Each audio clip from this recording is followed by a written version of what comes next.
One day, when the glory comes, it will be ours. Yo, what's up, everybody? Welcome to another episode of Shade and Shit Talking. I'm your host, TK. And today I wanted to, really just get into it, start off with this weekend, which is a celebratory time in the black community. And you all know what I'm talking about. I'm referencing Juneteenth. Now, a lot of people are, barbecuing and going to parties and, they have celebrations and speakers and all of that. But the reality of it is a lot of people who are celebrating Juneteenth don't really understand what it is or really know, what it is. So I decided to, just give a few facts about Juneteenth, the beginning of it, the meaning of it, things of that nature. So, starting off, let's start with the name. Juneteenth, it is a mixture of June and 19th. And it commemorates the date when the Union General Gordon Granger arrived on Galveston Island, Texas with 2,000 troops to establish a federal presence in Texas and officially free slaves in the Republic. Juneteenth is known as Independence Day, Freedom Day, Emancipation Day, whatever you want to call it. And it marks the abolition of slavery in Texas on June 19, 1865, and more generally throughout the Confederate South. Texas was actually the last to hear that the Civil War was over because, geographically it was isolated. In fact, the Army of the Trans-Mississippi didn't surrender until June 2nd, 1865, despite the fact that the Civil War was declared over on May 9th. So let me give you a couple of 2 or 3 or whatever fast facts about Juneteenth. One, it started with Abraham Lincoln's Emancipation Proclamation. Lincoln made slavery illegal with the Emancipation on September 22nd, 1862, and it became a federal law on January 1st, 1863. Even with the Emancipation Proclamation and declaring all slaves to be free, some of the Confederate states were still denying this new freedom, to its black citizens, still rebelling against the Union. Let's see. Like I said, General Granger arrived on June 18th with 2,000 Union troops to totally emancipate the slaves of Texas. And he actually, so they say, helped rebuild Texas after the war. A lot of people wondered why Juneteenth is considered, the day to celebrate, other than the fact that, the slaves were told that they were free on this date. There were other dates that could have been used, like I said, the day Lincoln delivered the Emancipation, which is September 22nd, 1862, or the date that the Emancipation became law, supposedly, to take hold as law, January 1st, 1863, or January 31st, 1865, which was the passage of the 13th Amendment by Congress that abolished slavery. It should also be noted that Juneteenth is not a recognized federal holiday, but 43 of the 50 states and the District of Columbia recognize it as either a state or a ceremonial holiday. And, like I said, typical celebrations associated with Juneteenth, you have public barbecues, and I've seen some where people read the Emancipation. I've seen others where they actually sang Negro spirituals and, slave spirituals or whatever. Now, here's the thing. You know, we talk about Juneteenth as the time where, you know, blacks and slaves were freed, and you know it leads to an interesting discussion. Exactly, how free are blacks today? You know, when you juxtapose the idea of Juneteenth freedom with black people in America today, exactly how free are we as black people? Now, you know, of course, slavery is over. You know, niggas ain't out in fields picking cotton, but it still, you know, has some relevancy, and I'll get to that in a minute. The reason why I ask, because you know you can follow a timeline of hate, really, that lends to the idea that black people are still not free. Immediately following the Civil War and the adoption of the 13th Amendment, most states of the former Confederacy, excuse me, they adopted the black codes. And the purpose of the black codes were to limit the new freedoms of emancipated blacks through restricting their movement, you know, restricting their freedoms with bogus laws. And it was tied to employment, you know, whereas, you know, somebody black commits a minor infraction, but they in turn make it major and force these people into unpaid labor situations, thereby still using slavery. You also had like the vagrancy laws, which again, you know, allow blacks to be arrested for minor infractions. And you have to look at, you know, the history of America, the totality of it, and you could just point out, you know, several different things. You know, you have like the racial disparities at every phase of the justice system. You know, think about that. You have, you know, your stop and frisk laws. They're used as a way to intimidate, harass, falsely arrest black people. And you look at, like I said, the judicial system as a whole. You know, you have blacks more likely to have their cars searched when stopped by the police. You have more blacks who are more likely to be arrested for drug use, even though it's twice the rate of whites. You know, even though the fact remains that the use and selling rates of drugs are really comparable to between blacks and whites.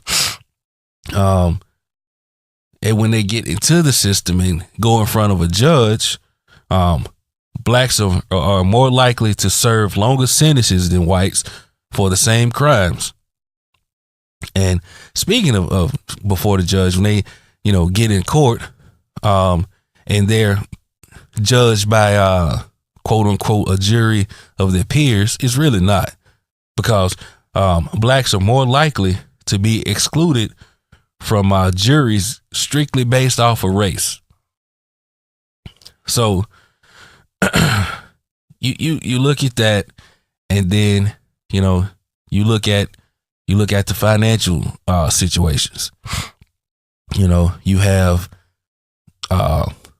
the faulty hiring practices, you know, nepotism being used by other races to exclude, you know, black people. That was a story I saw the other day about this lady. She was an HR, and she made a a bad racist comment, and the internet, they knows this motherfucker, they'll find you.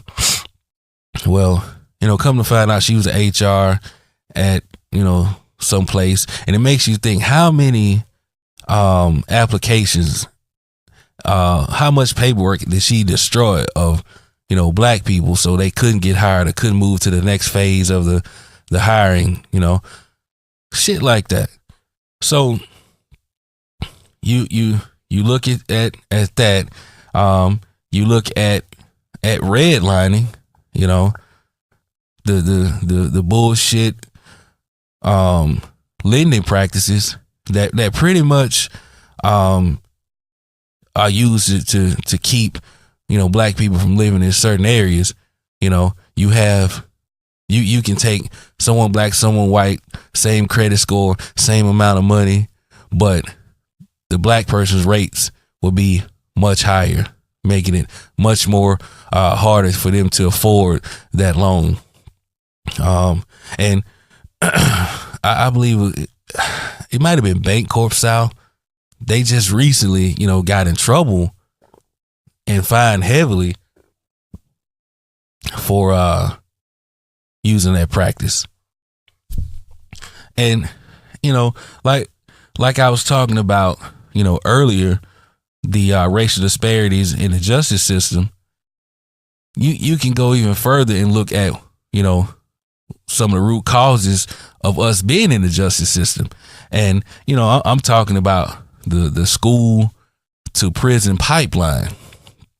You look at the schools in black neighborhoods, black communities, more often than not. Look at Baltimore. Like, they actually was fighting for fucking heat, man.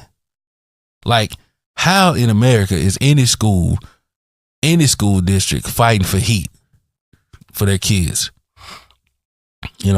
So you have the schools with these harsh rules, harsh situations where these minority kids, these black kids, more often than not put into the juvenile system for some of the same infractions that white kids do. And you got these terrible schools, underfunded school systems, severely underpaid teachers, shitty facilities, outdated books, outdated equipment, no computers, and it creates a sense of despair with these kids. So they start the movement from school to prison, and prison is big business. Make no mistake about it. Just like slavery of yesteryear, you look at today, black bodies are still a commodity. Whether people want to believe it or not, whether they want to talk about it, black bodies are still a commodity, and it's prison. Unpaid labor, or like in Angola, they work in fields and all this and that, 3-4 cents an hour, virtually unpaid labor that they're making big money off of. And so you look at that, and you talk about gerrymandering. It's no secret excuse me, it's no secret that these prisons that are being built are being located in these small towns, these rural towns. Think about it.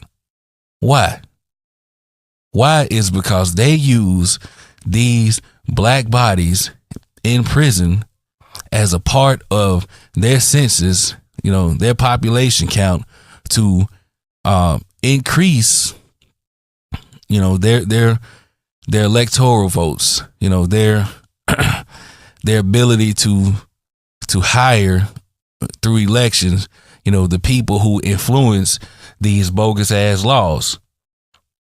And it all goes full circle.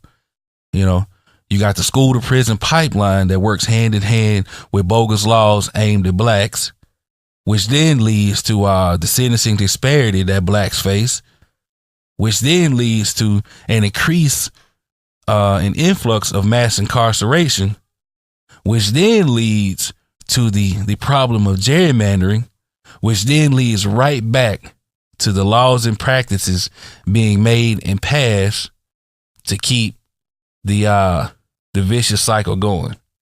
So I said all of that to say this: while you and everybody are out, barbecuing and enjoying yourselves and fellowshipping, which you should, with all your people, take a brief moment to really educate and learn from one another about our history and our present, so that we as a community, we as a race, we as a people, so we can learn and indeed rise up and break all of these cycles of oppression and gain true freedom.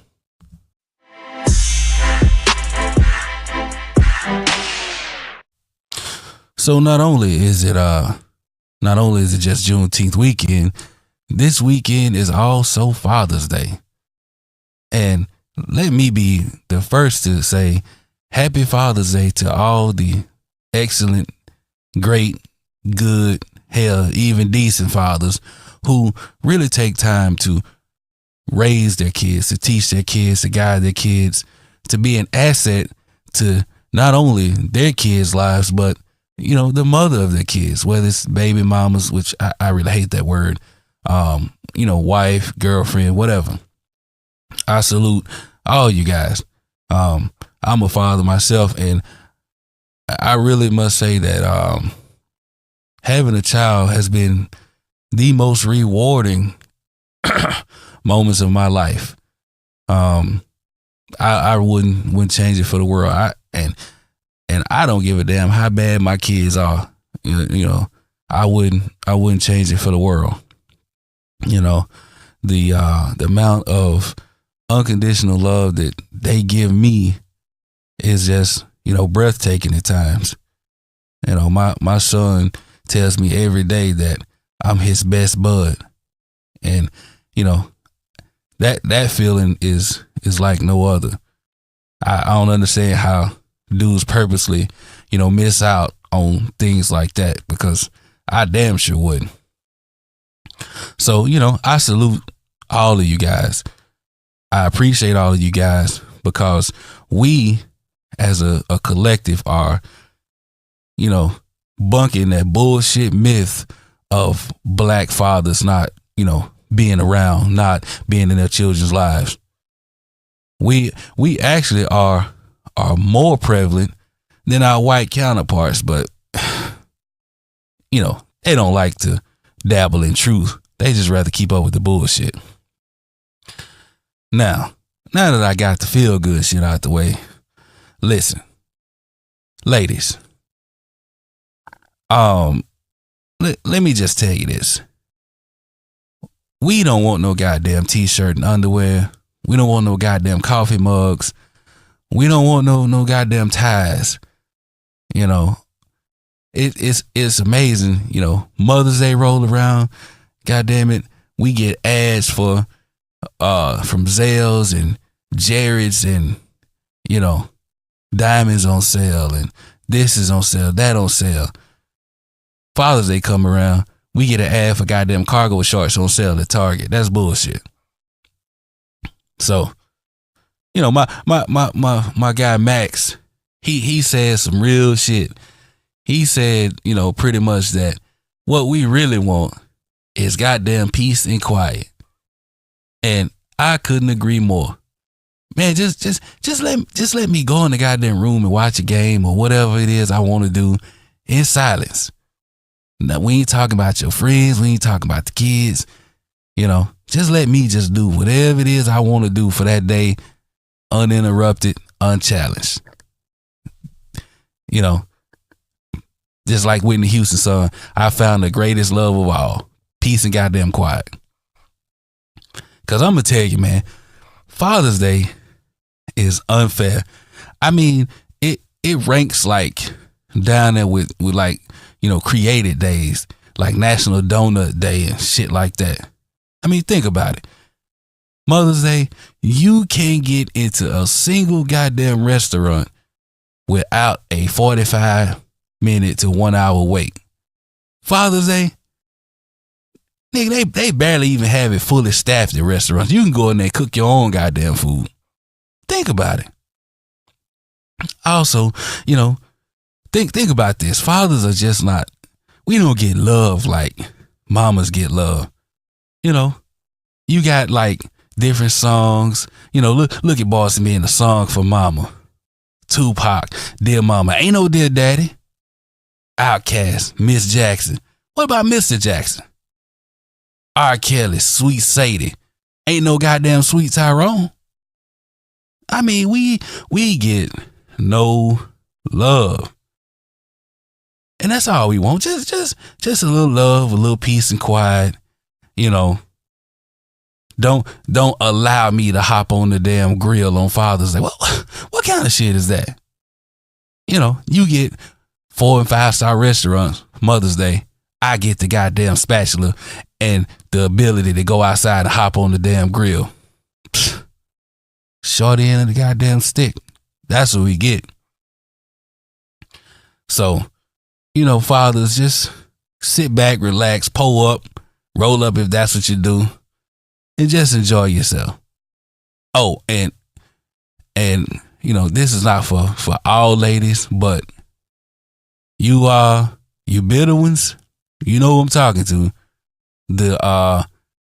My son don't need no dad in his life. I'm the daddy. No, you're not. You the mama. And just leave it at that. Don't, give us one day without hearing this shit. We don't want to hear it. I mean, even women are sick of other bitter women shit.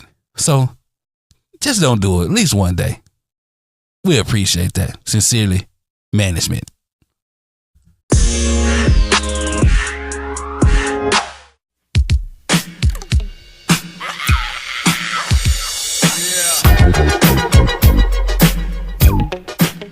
So this week's movie, music, and entertainment news starts us off with Ice Cube.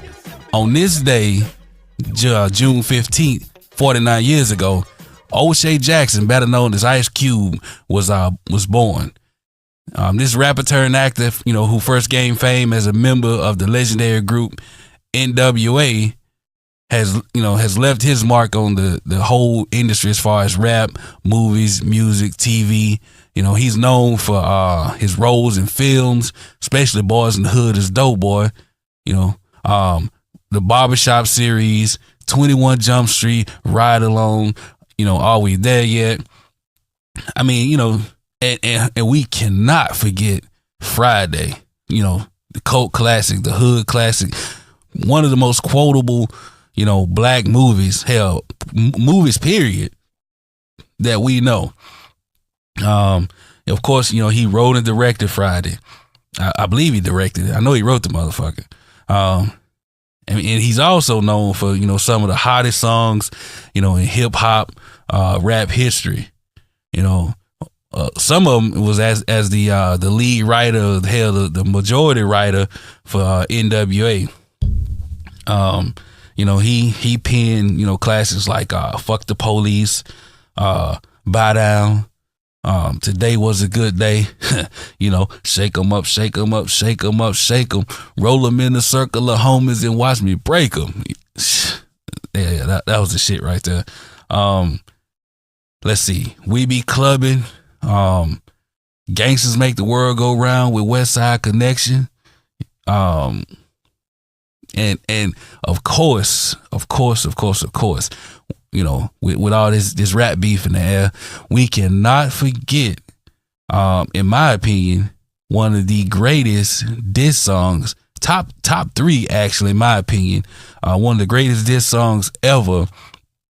I'm talking about No Vaseline, where he tore NWA's ass apart. I mean, he fucked them up. He was a goddamn one-man wrecking crew from start to finish, he took the whole crew on and demolished their ass. So big shout out, big happy birthday to the legendary Ice Cube. Oh, and we can't forget he's moved into, you know, the business side with the creation of the Big Three, which new season's coming out soon. Very excited about that. Actually, it was a very good opening year for that league. Bit of nostalgia. So shout out to Ice Cube, who continues to make strides in, you know, movies and music, entertainment, now sports, business. You know, he's one of the all-time greats. And he's actually, even MTV had him ranked as number 8 on the greatest MCs of all time list. So big shout out to him. Once again, happy birthday, Ice Cube. Speaking of diss track greatness, in my opinion, the author and creator of the greatest diss track ever, Ether, don't at me. It's all fact. The greatest diss track ever, Ether, by the one and only legendary Nas. Well, Nas dropped a new album, Nasir, and you know, crazy because on the last episode, you know, I shouted out Nas for "If I Rule the World," and this week he came right back, you know, with some hot shit. Now I have yet to hear the whole thing, and, you know, in its entirety. Even though he had like the online listening part, I wasn't able to listen to it. I'm pretty sure a lot of you did, you know, from some of the posts and things I've seen and heard. But I did see the footage of Kanye and a bunch of people, you know, bobbing their heads and really vibing to it. And, you know, the song that I did hear, it was pretty hot. Classic Nas, you know, wordplay was there. You know, Nas is one of the greatest MCs ever. It can be argued and debated about his GOAT status. Now, I ain't talking about sales and I ain't talking about, you know, money and all that. You know, I'm talking about just fucking rhyming, MCing. Nas can be argued as the GOAT. He's probably one, you know, my personal favorite. I mean, I'm a Nas fan. So Nas got a new album out, Nasir. You know, check it out. Be a good Father's Day gift. If niggas still buy CDs, or hell, women, pay for the download for your old man. Tidal got it. Hell, get him a subscription to Tidal so he can get it. But go check it out. I'm gonna make sure I go and get it. Let's see. What else we got going on in entertainment? Oh, also going on this weekend, you got two movies that's out that I know I personally really wanted to see. One of them is Jurassic World Fallen Kingdom. I was a fan of the reboot with old boy from Guardian of the Galaxy, Chris, I forget his last name, but anyway. And plus my son loves dinosaurs, so that'll be something I definitely go check out with him.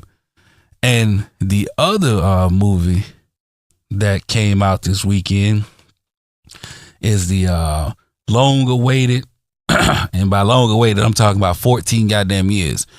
The long-awaited, highly anticipated Incredibles 2. Now, I know I ain't the only grown-ass kid who wanted to go see this movie. And I also know I ain't the only one who gassed their kids up to go see it, even though I really knew it was for my grown ass. You know, I just didn't want to be walking in there all grown and alone and shit, all childish. So I'm a hustle them on up there and go see that. You know, they should enjoy it. Hell, I'm gonna enjoy it. And, you know, from what I heard so far, it's pretty damn good. Received an A+ score.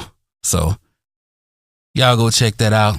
Incredibles 2, Jurassic World.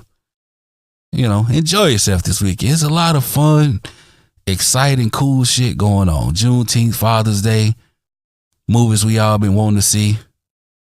I'm gonna pull up and just enjoy myself. I suggest y'all do the same.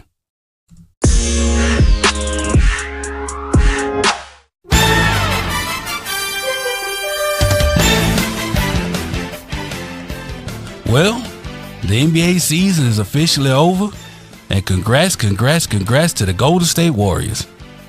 Now, I ain't congratulating them niggas for winning the championship. I mean, hell, that was a foregone conclusion. We all knew they would win this championship once Chris Paul went down. That frail motherfucker. Anyway, and then, the thought of them winning was even more cemented when J.R. Smith decided to go on a liquor store run instead of putting the ball up or passing to open LeBron with 4.5 seconds left in game one. So, it was over then.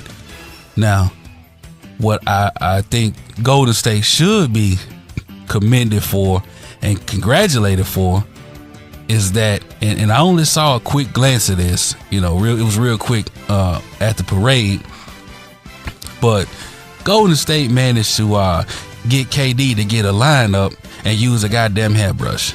Amazing. In response to this, all his mama could do was look into the camera and say, "Look at God." So, shout out to Golden State. Congratulations on that. But on a serious note, I do want to congratulate the Golden State Super Friends who joined powers like the Planeteers to beat LeBron James and becoming the last back-to-back championship winners since, LeBron James and the Miami Heat. Now, this next season, they will attempt to become the first back-to-back-to-back 3-time championship winner since the Shaq and Kobe Lakers from 2000 to 2002. But somebody have a big say in that. That I'll tell you about that in a second. So even though Golden State, won handily with a sweep, just demolishing, embarrassed Cleveland. LeBron quit in the fourth quarter. JR quit game one. Tyronn Lue should have quit midway through the season. None of the talk is about any of that. None of the major NBA talk is about the upcoming draft and Michael Porter and Trae Young. The subject that's on everybody's lips, that everybody is most interested in, that everybody seems to be talking about, writing about, posting about, and is really dominating the news, is who will be the winner of the LeBron James sweepstakes. Where will he go? Now, whether you love him or hate him, and a lot of motherfuckers hate him, but that just speaks to the sheer dominance of this man in terms of notoriety, in terms of his presence in the NBA. Even in losing bad and getting embarrassed and wearing a Easter suit in goddamn May with shorts and mismatched socks and carrying a $40,000 purse.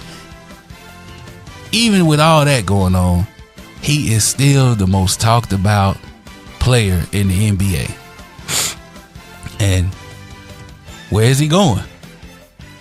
My money, my pettiness is on LA. I want him to go to the Lakers. Why? Like I said, I'm petty. And the fact that the people who hated on him the most, in my opinion, were Los Angeles Lakers fans, Kobe fans. I think it's got a lot to do with them feeling like he's ahead of Kobe, and they don't like that shit. They standing there looking like Rico eating a banana when people talk about LeBron ahead of Kobe. Like, I don't like that shit. But that's what it is. So anyway, I think he's going to LA, and that would be that would be just excellent, because that will force them to either root for the guy they hate the most or don't root for the Lakers, which says a lot about their true fanhood. They're gonna have to shit or get off the pot when LeBron come to LA. And all signs seem to be pointing towards him going. I mean, he owns 2 houses in LA. Gary Payton came out, was talking about how his son's going to play at this school with Kenya Martin's son and some other former NBA player's son. And I just feel like it's gonna happen. I think that the Most High is just as petty as me, and he is making this happen. So get ready. You about to have Kobe on the sideline cheering for Magic with that big ass Kool-Aid smile cheering for LeBron. And whenever LeBron goes away, he always bring another star with him. That's his MO. So I think it's gonna be the Chris Paul or Paul George. He's from LA, so he might be going back home too. Throw him in the mix with Lonzo Ball, LeVar Ball, and you got a perfect recipe of pettiness. I just can't wait. I'm here for it. So anyway, the Los Angeles Lakers is coming. Calm as a bitch, ain't it?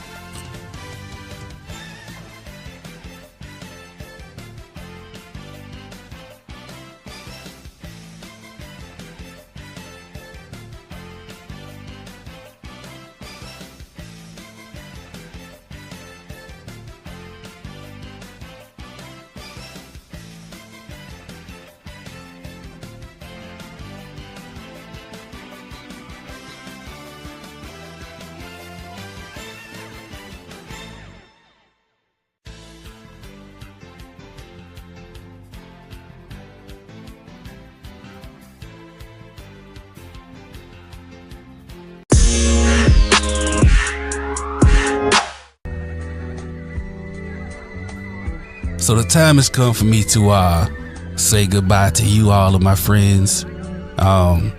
Before I get out of here, I just want to say I appreciate, as always, you taking the time to listen to me rant and rave about the goings-ons of the world, what I feel, what I think. They may not always be right, but it's what I think. And I appreciate you listening to it, whether you agree or disagree, love it or hate it. The support is well received and well appreciated.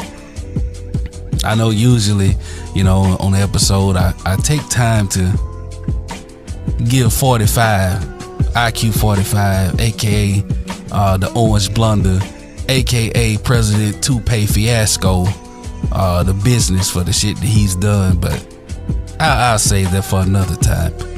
This week is just good vibes only. With all that's going on, Father's Day, Juneteenth, Incredibles 2.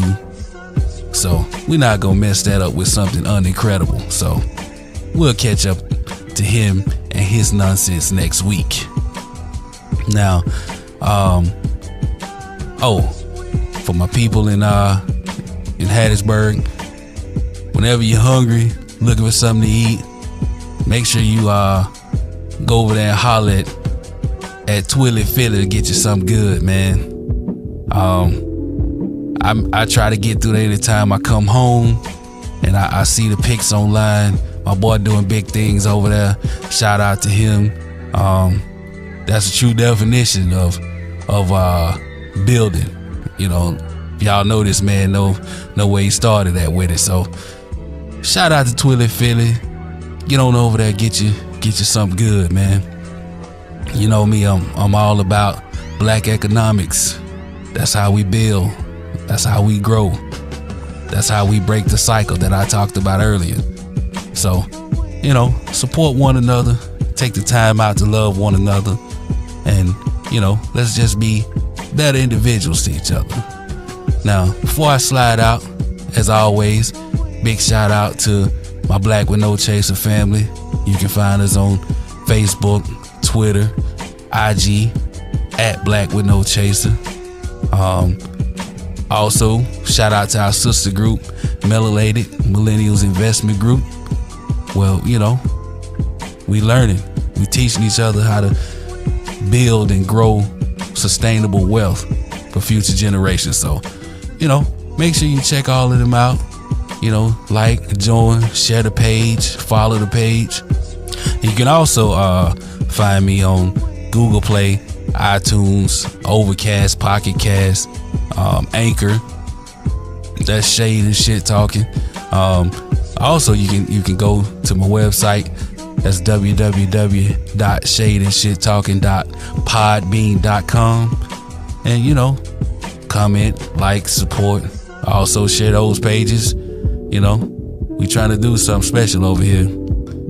So remember, that's Black with No Chaser, Shade and Shit Talking. So let's laugh, cry, and rise together. Y'all be easy.